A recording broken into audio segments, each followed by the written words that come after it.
Contestant number 6, Jeanne Schwass.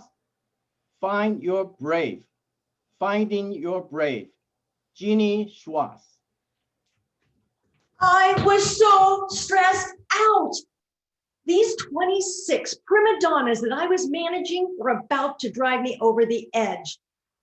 But today would be different. I was going over to San Francisco to have lunch with my former bosses at our favorite restaurant, John's Grill.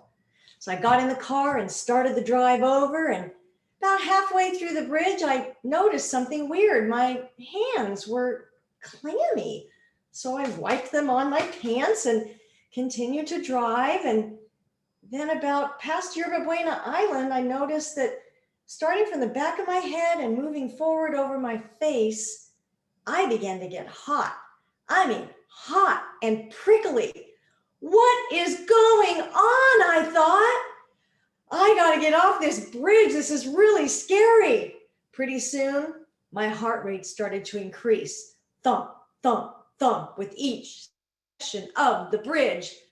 This is freaking me out. Somehow I managed to get to the Union Square garage. I parked my car, glanced in the rearview mirror, and the 23-year-old face that stared back at me was not the same face I looked at when I got ready in the morning. My eyes were bloodshot, my face was flushed, my heart was still pounding, and I thought, what is going on? I had to get to lunch. So with the 2 blocks it took to walk down to John's, I was able to calm down a little bit. The first glass of Chardonnay helped, and by the time the second glass arrived, I had calmed down to pretty much normal. Now, although the symptoms had lessened, that impact that that event had on my life was really something that shook me up. Mr. Toastmaster, fellow Toastmasters, and honored guests, what I'm about to share with you today is an experience I had that I later found out was my very first panic attack. Now, you may never have had a panic attack. You may get stressed out every once in a while, or you may be somewhere in between. Wherever you land on that scale, I believe that what I'm going to share with you today is going to be beneficial. Now, we're going to fast forward 8 years. I'm now married, a mama of 2 littles, and my perfectionistic tendencies kicked in big time. I began to have panic attacks on a regular basis. I got where I couldn't leave the house. In fact, I could not drive the 2 blocks to go pick my son up from kindergarten. When it got that bad, I knew I needed to do something. So I reached out to my pastor, and he suggested counseling, which I decided to go ahead and take advantage of. And although it helped me expand my world a little bit and I could go more places, I still found myself struggling with the panic attacks every once in a while. And I didn't want to live my life that way. So I tried various things. I tried memorizing scripture because I'm a person of faith. So I thought I'll do that. Helped a little. My focus was all over the place, though, with everything I tried, and nothing was sustainable. Not until one night that changed my life. I couldn't sleep. It was 2 o'clock in the morning, and I turned the TV on, and there on the other side, there inside that TV, there was a woman, and she said, "Do you struggle with panic attacks? I did for 20 years, and I've developed a program that has helped myself and countless of other individuals, and I believe that it can help you." Oh my goodness, I grabbed my phone, I called the toll-free number, I ordered it, couldn't wait for it to arrive, and began to implement everything in it. And you know what? It did help. It helped so much. And the first thing that really helped me was when she said something that blew me away. You see, up until this time, I thought panic attacks were happening to me. I thought that when I went to certain places, that's why I got them. So that's why I avoided places. She said, panic attacks are not something happening to you.